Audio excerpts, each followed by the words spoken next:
Bonsoir, c'est l'heure de vous informer. Au Rwanda, dans son discours à l'occasion du 20e édition du dialogue national annuel, le président rwandais est revenu sur la crise sécuritaire en RDC. Paul Kagame a rejeté toute responsabilité de Kigali dans le déclenchement de la guerre, affirmant que le mesure rwandais se relève de la sécurité nationale face à la menace persistante des FDLR. Notre position dans ces récits.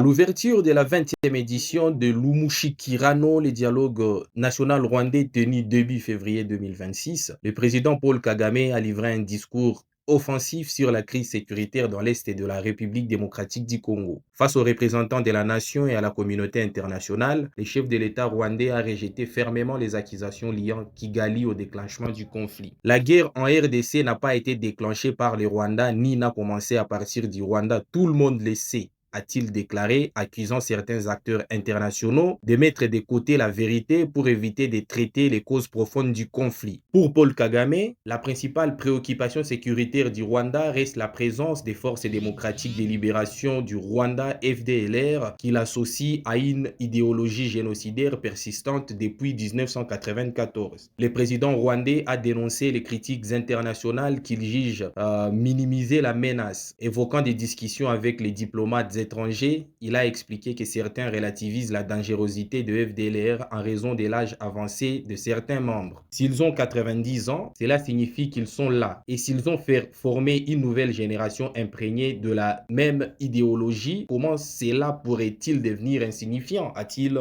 lancé. Réagissant aux accusations selon lesquelles le Rwanda poursuivrait des intérêts économiques en RDC, notamment liés à l'exploitation des minerais, Paul Kagame a rejeté catégoriquement ces allégations. Si nous étions vraiment en RDC pour les minerais, le Rwanda serait 100 fois plus riche que ce que nous sommes aujourd'hui, a-t-il affirmé. Selon lui, les mesures prises par Kigali relèvent avant tout de la défense nationale face à des menaces persistantes. Le chef de l'État a également critiqué la posture de certains partenaires internationaux accusés de traiter le gouvernement rwandais comme un enfant gâté et de détourner le débat de responsabilités liées à la présence et au soutien présumé de groupes armés en RDC. Il a notamment pointé du doigt l'intégration ou la collaboration de certains éléments des FDLR avec les forces congolaises. Enfin, sur le plan régional, Paul Kagame a évoqué des évolutions des alliances politiques, citant le Burundi qui, selon lui, aurait choisi de s'aligner davantage avec la RDC. C'est leur choix et je l'accepte, a-t-il déclaré, tout en rappelant les liens historiques entre les peuples rwandais et burundais. Cette édition intervient dans un contexte régional particulièrement tendu, marqué par des accusations croisées entre Kigali et Kinshasa et par une forte attention de la communauté internationale sur la stabilité de la région des Grands Lacs. Le président de la République, Félix-Antoine Tshisekedi, a rencontré hier mercredi à Washington, D.C., le secrétaire d'État américain Marco Rubio. Au cœur des échanges, l'état d'avancement de l'accord de paix de Washington, des renforcements du partenariat stratégique entre la RDC et les États-Unis, ainsi que l'engagement commun en faveur de la paix, de la stabilité, du développement économique et du respect de la souveraineté et l'intégrité territoriale de la RDC. Reportage. Le président de la République démocratique du Congo, Félix Tshisekedi, a tenu mercredi 4 février à Washington, D.C., une séance de travail stratégique avec le secrétaire d'État américain Marco Rubio. Cette rencontre s'inscrit dans la dynamique du renforcement des relations diplomatiques entre Kinshasa et Washington à un moment charnière pour la sécurité et le développement économique de la RDC. Au centre des discussions figurées, l'état d'avancement des engagements pris dans le cadre de l'accord de paix de Washington. Les deux personnalités ont évalué les progrès réalisés tout en réaffirmant leur volonté commune d'accélérer la mise en œuvre des mesures destinées à consolider la stabilité politique et sécuritaire dans l'est de la RDC, une région marquée par des défis persistants. Le partenariat stratégique entre la RDC et les États-Unis a également occupé une place importante dans les échanges. Les deux parties ont évoqué les perspectives de coopération dans des secteurs clés tels que la sécurité régionale, la gouvernance, les infrastructures, les ressources matérielles stratégiques et l'attraction des investissements américains en RDC. L'accent a été mis sur la nécessité d'un environnement économique stable et transparent, afin de favoriser la croissance et la création d'emplois. Sur le plan diplomatique, les discussions ont permis de réaffirmer l'engagement mutuel à soutenir la souveraineté et l'intégrité territoriale de la RDC, tout en encourageant les initiatives régionales de paix et de dialogue. Les États-Unis ont réitéré leur soutien aux efforts congolais en matière de réformes institutionnelles et de renforcement des capacités sécuritaires considérées comme essentielles pour une paix durable. Enfin, cette rencontre a aussi été l'occasion de passer en revue les mécanismes de coopération bilatérale existants et d'envisager de nouvelles initiatives communes, notamment dans les domaines de la transition énergétique, de la formation professionnelle et du développement durable. Pour Kinshasa, comme pour Washington, ces dialogues de haut niveau confirment la volonté de bâtir une relation axée sur la stabilité, la prospérité. À Kinshasa, le ministre des Infrastructures et Travaux publics John Bonzalunda a échangé avec une délégation de la Banque africaine de développement sur l'état d'avancement du projet de pont route rail sur le fleuve Congo, un ouvrage stratégique pour l'intégration régionale dont la signature de l'accord entre les deux ministres de Finances des deux Congos est annoncée pour le 12 février 2026. Pour plus de détails, suivez le ministre John Bonza dans cet extrait. Une excellente chaleureuse année de développement, une énergie positive qui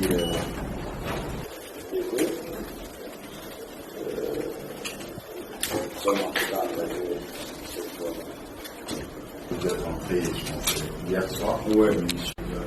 Et je reviens pour faire le suivi sur un dossier de la RDC, Congo-Brazzaville et Congo-Kinshasa, pour concrétiser ce projet qui est très cher aux deux excellences et aussi très cher au nouveau président, d'échanger avec vous et de voir l'état d'avancement sur ce projet emblématique pour les deux peuples. Je suis persuadé que les populations aussi attendent la réalisation de cette infrastructure, l'aménagement du territoire avec notre.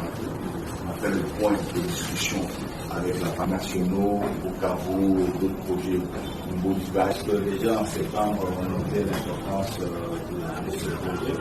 Continuer à travailler. Et tout à l'heure, je vais laisser la parole. Comme coïncidence, le vendredi passé, justement le vendredi passé. Donc la pression est vraiment au sommet.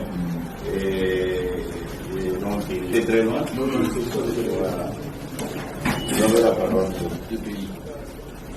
Ils sont là, nous avons fait autour de ce projet, nous avons réuni toutes les structures financières au niveau de la RDC pour ça.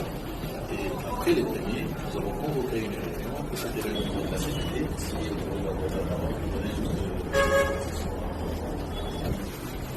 Fixant le régime fiscal donné applicable au projet. Oui,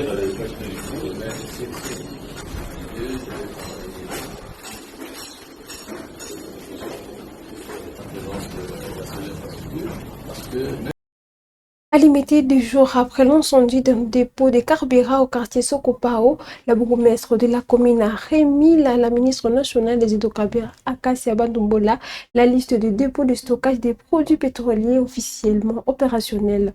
Une démarche visant à renforcer le contrôle et la sécurité dans ces secteurs sensibles. Reportage. Ce mercredi 4 février 2026, la bourgmestre de la commune de Limete, Nathalie Alamba Feza, a été reçue par la ministre d'État, ministre des Hydrocarbures, Akassia Bandumbola Mbongo. La bourgmestre de Limete est venue remettre à la patronne des hydrocarbures la liste des dépôts de stockage des produits pétroliers opérationnels dans la commune de Limete, et c'est là 2 jours après l'incendie d'un dépôt de carburant au quartier Sokopao. Je tiens à signaler et à dire que tous les dépôts de vente de carburant à ciel ouvert, la ministre a pris la décision de vérifier. Même si vous avez les documents, il faut que l'endroit que vous exploitez, que vous faites cette activité-là, que ça soit dans les normes requises. Alors si les normes ne sont pas réunies, en tout cas, la ministre va frapper. Il y aura une équipe déjà.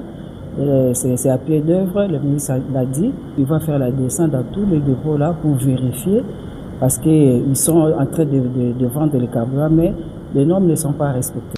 Toujours au cours de cette audience, la ministre d'État, ministre des Hydrocarbures, a annoncé une campagne de contrôle et de vulgarisation sur toute l'étendue de la République. Les dépôts de stockage des produits pétroliers et la station-service qui ne respectent pas les normes de sécurité seront immédiatement fermés. D'un mois, la ville-province de Kinshasa a enregistré 2 incendies causée par une station-service à Massina et un dépôt des carburants à Limete. À Goma, sous l'AFSA 123, le gouverneur de province Bahati Moussanga Erasto a réuni hier mercredi l'ensemble des médecins chefs des zones de santé. Cette rencontre a porté sur l'évaluation de la situation sanitaire dans toute la province et sur le mécanisme renforcé pour garantir une meilleure prise en charge de la population du Nord Kivu. Reportage de la cellule de communication du gouvernorat du Nord Kivu.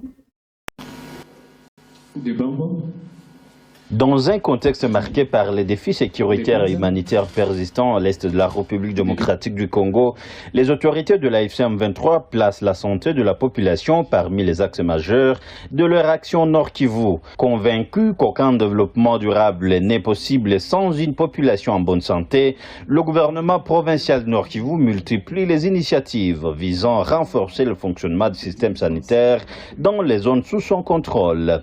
C'est dans cette optique que le gouverneur du Nord Kivu, Bahati Moussanga Erasto, a échangé ce mercredi 4 février 2026 avec le médecin-chef des zones de santé œuvrant dans l'ensemble des entités des gens libérés par la FCM23. Ces échanges ont essentiellement porté sur l'évaluation de la situation sanitaire générale à travers la province ainsi que sur la mise en place des mesures urgentes et adaptées à mettre en place afin de garantir l'accès aux soins de santé de qualité pour toutes les couches de la population. Il est également question de renforcer la coordination entre les autorités provinciales et les responsables sanitaires sur le terrain. Au cours de cette rencontre, le chef de l'exécutif provincial a exhorté le personnel de santé à prendre leur mission avec sérieuxité, professionnalisme et dévouement, tout en les appelant à redoubler les efforts pour assurer une prise en charge adéquate des patients dans toutes les zones de santé qu'il dirige. Il a insisté sur l'importance du respect de l'éthique médicale et de la continuité des services malgré les contraintes auxquelles le secteur est confronté. À l'issue de cette réunion, les médecins-chefs des zones de santé ont salué l'implication personnelle du gouverneur de province et l'attention particulière accordée par les autorités provinciales au secteur de santé. Profitant de cette occasion, ils ont également présenté les principales difficultés rencontrées à l'exercice de leurs fonctions, notamment en matière logistique,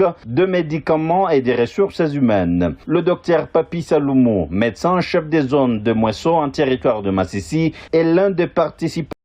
Pour clôturer cette édition d'actualité, d'aller au Katanga, le gouverneur intérimaire Martin Kazembe ose le ton face à l'insécurité à Lubumbashi. Après un cambriolage spectaculaire d'un shop du centre-ville où plus de 40 ordinateurs ont été importés, il a donné un ultimatum de 3 jours à la police nationale congolaise pour arrêter les auteurs promettant un procès en flagrance. Reportage. Les images des vitrines vides et de la toiture enlevée ont fait le tour des réseaux sociaux. Le cambriolage de la boutique de vente des articles électroniques MyStore sur l'avenue Tabora, en plein centre-ville de Lubumbashi, est pour le moins surréaliste. Surréaliste puisque ce shop est situé juste en face des bureaux du groupe de recherche et investigation criminelle de la police, communément appelé BCRS, et partage son mur mitoyen avec la Direction générale des impôts où est en faction un élément de la police. Touché par ce cas d'insécurité qui touche un de ses administrés, le gouverneur intérimaire, à peine rentré d'un long voyage à l'étranger, s'est rendu sur place. Avec à ses côtés son ministre de l'Intérieur et l'inspecteur provincial de la police nationale congolaise, Martin Kazembe Choula, a voulu comprendre comment un tel cas a pu se produire dans un espace censé être sécurisé. Le gouverneur a eu le temps de s'entretenir avec le propriétaire du shop.